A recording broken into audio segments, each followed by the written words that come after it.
Hi everyone, I'm Golda Rademacher and I'm the Library Sales and Marketing Director for Norton. Since I can't show you books in person at ALA this summer, I'm creating these Book Buzz videos.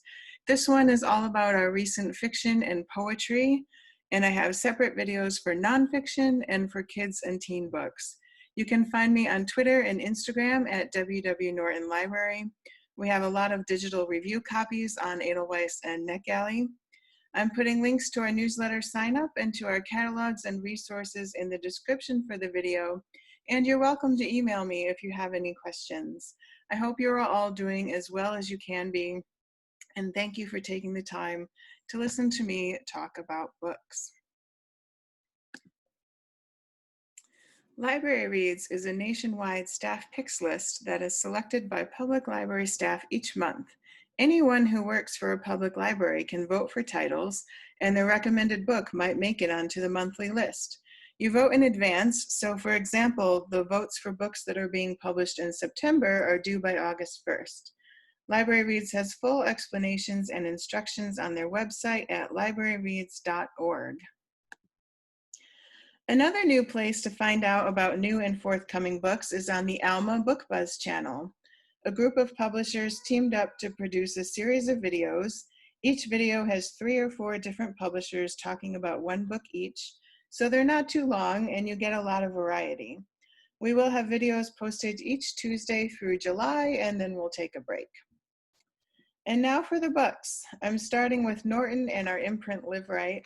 I had a really hard time narrowing down the list of titles to present, so I urge you to check out our full catalogs on Edelweiss, which I will link to in the description. The Taste of Sugar by Marisol Vera is a sweeping family story set in Puerto Rico and Hawaii. When the Spanish-American War and the Great Hurricane of 1899 bring devastating upheaval, a young couple is lured, along with thousands of other Puerto Ricans, to the sugar plantations of Hawaii, where they are confronted by the hollowness of America's promises of prosperity. Marisol Vera's The Taste of Sugar is a moving novel of love and endurance, and a timeless portrait of the reasons we leave home. Kirkus called it a sweeping, emotional tale that puts her characters and her readers through an emotional wringer.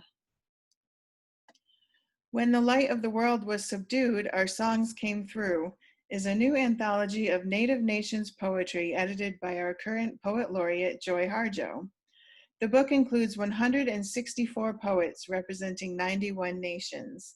It is arranged by region, and there's an introduction to each section by a poet from that region. This is an essential addition to any poetry collection, but don't just take my word for it. The starred review from Booklist says, if there's one poetry anthology that belongs on every bookshelf in this country called America, it's this one. Joy Harjo has accepted the term of Poet Laureate for a second year, so you will continue to hear from her, including an NPR All Things Considered interview that is scheduled for the end of August. If I Had Two Wings is a short story collection that is being published on August 4th. Randall Keenan has published several nonfiction titles in the past 28 years, but this is his first book of fiction since Let the Dead Bury the Dead, which was nominated for the Los Angeles Times Book Prize, was a finalist for the National Book Critics Circle Award, and was a New York Times notable book in 1992. I like short story collections because you can read a whole story even if you don't have a lot of time. Also, short stories let the author play around with style, genre, and a variety of characters. Just some of the characters that you meet in If I Had Two Wings are a North Carolina plumber who happens to end up befriending Billy Idol while tagging along on his wife's church trip to New York City. And this story actually made me miss Manhattan a little bit. Then there's a sophisticated gay Black writer who finds his old Victorian home haunted by a ghostly underground railroad. And a little girl in a camp encounters a river spirit who tosses her an enormous catfish, which is what inspired the cover. Most of these stories are set in North Carolina, where Randall Keenan lives. Ruthie Fear by Maxim Loskotov. This is a contemporary novel set in Bitterroot Valley, Montana. Raised in a trailer by her stubborn bow hunting father, Ruthie develops a powerful connection with the natural world, but struggles to find her place in a society shaped by men. Development, gun violence, and her father's vendettas threaten her mountain home. As she comes of age, her small community begins to fracture in the face of class tension and encroaching natural disaster, and the creature she saw long ago reappears as a portent of the valley's final reckoning. Anchored by its unforgettable heroine, Ruthie Fear presents the rural West as a place balanced on a knife edge, at war with itself, but still unbearably beautiful and full of love. Author Paul Yoon calls the book a ferocious, unsettling, raging storm of a novel that captures not only a place of hauntings and heartbreaks, but also a world on the precipice. Adrian Geffel is David Haydew's first novel. He's best known for his nonfiction book, Positively 4th Street. This is the oral history of a fictional avant-garde musician of the late 70s and early 80s, told in the form of interview segments by her family, friends, critics, and often unwanted hangers-on. The characters spring vividly to life, even in brief interviews that might be only a page long. And a lot of real people from the music and art scene at that time show up in the narrative. There's quite a bit of humor and a skewering of the art and music world that David knows so well.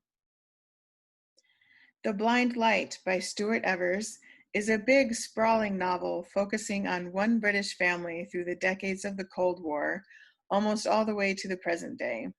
It's big, it's ambitious, and well executed. The connection between these two families is intense, which keeps the pages turning in both anticipation and dread. The writing is honest and heartbreaking in its portrayal of familial love. Jim Crace gave us a blurb. He called it a page-perfect and impeccably structured portrait of Britain's troubled post-nuclear generations and the pressures which have both tugged them apart and cemented them together. Stuart Evers has written a powerful and affecting novel, which excels at being as true to family and the personal as it is to nation and the universal, a rare and potent combination. Now I would like to tell you about new books from the publishers that Norton distributes. They are all independent, we just do their sales and distribution. First up is Tin House, which is based in Portland, Oregon. Vera Kelly is Not a Mystery is the second book in the Vera Kelly series. When Vera loses her girlfriend and her job, she uses her past CIA experience to set herself up as a private detective. She takes a case that dredges up dark memories and attracts dangerous characters from across the Cold War landscape. Before it's over, she'll chase a lost child through foster care and follow a trail of Dominican exiles to the Caribbean. Unlike many of your favorite fictional detectives, she has a complicated personal life. In this exciting installment of the Vera Kelly series, Rosalie Connect challenges and deepens the Vera we love, a woman of sparkling wit, deep moral fiber, and martini dry humor who knows how to follow a case even as she struggles to follow her heart. A Girl is a Body of Water is coming in September. Jennifer Makumbi incorporates Ugandan folk tales into this coming-of-age story of Karabo, who desperately wants to know what happened to her mother. She also learns about the story of the first woman, an independent original state that has been all but lost to women, but still exists inside Karabo.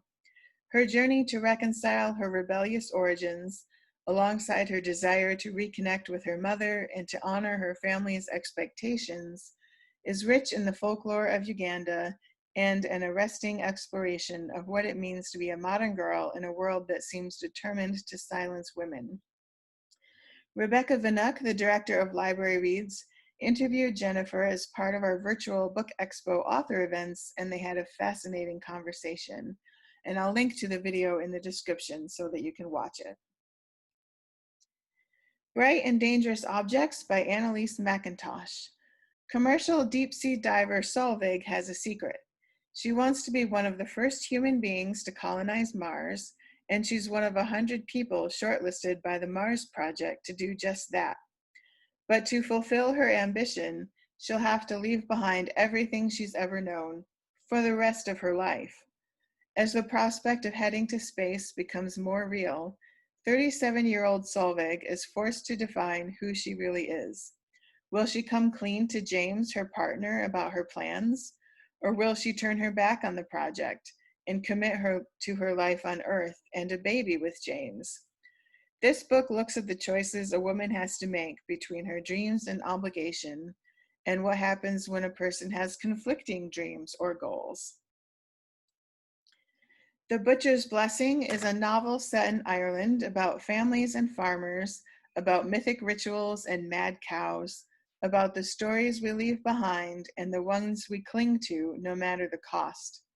The story moves between 1996 and the present, offering a simmering glimpse into the modern tensions that surround 8 fabled men called the Butchers, a group that roams from farm to farm, enacting ancient methods of cattle slaughter. There's also a mystery. The photographer Ronan captures this world, image by image, but what led to his most striking photo? A single butcher hung upside down in a pose of unspeakable violence. Colin McCann said, Gilligan braids beauty and brutality together in a seamless literary thriller, with plot twists worthy of Tana French and language reminiscent of Taya Obret. This young Irish writer has crafted a story that is dark, wild, mythic, unsuspecting, and absolutely riveting. Tin House has a really strong poetry list, which continues this fall with Resistencia, poems of protest and revolution. The poets of Resistencia bring feminist, queer, indigenous, urban, and ecological themes to the fore, alongside historically prominent protests against imperialism, dictatorships, and economic inequality. Within this momentous collection, poets representing every Latin American country grapple with identity, place, and belonging, resisting easy definitions to render a nuanced and complex portrait of language in rebellion. And each poem is presented in its original language alongside an English translation. Negotiations is a debut collection of poetry from Destiny O. Birdsong about what it means to live in this America, about Cardi B and autoimmune disease. It's a series of love letters to Black women who are often singled out for abuse and assault, silencing and tokenism, fetishization and cultural appropriation in ways that throw the rock, then hide the hand. Birdsong grapples with America's past and present, asking what it means to be a Black woman living here and now. This collection explores hurt and pain, want and desire, but also strength, beauty, resolve, and the ways we survive. Welcome, Scarlet. Norton distributes Penzler Publishing's American Mystery Classic series, and now we're excited to add on their new imprint, Scarlet. These are all contemporary thrillers, mainly starring women. The editor of the new imprint is Louisa Smith from Book Passage Bookstore, and there are digital reading copies of all of these on Edelweiss now. We're starting to get good feedback, and I look forward to hearing more from you when you have a chance to read them. The American Mystery Classics is a line of newly reissued mystery and detective fiction from the years between the First and Second World Wars, also known as the genre's golden age. And there's a new Perry Mason TV series coming to HBO, but you can read 2 of the original novels by Earl Stanley Gardner in the American Mystery Classic series. I'm looking forward to reading Vultures in the Sky by Todd Downing, who was a member of the Choctaw Nation. New Directions is dedicated to experimental literature, influential foreign works in translation, and avant-garde poetry.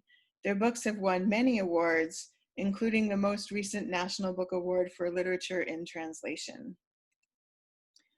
Fantagraphics Books has been publishing comics and graphic novels since 1976. They're working on their own Book Buzz videos that I will share as soon as they're ready, so you'll be able to hear directly from them.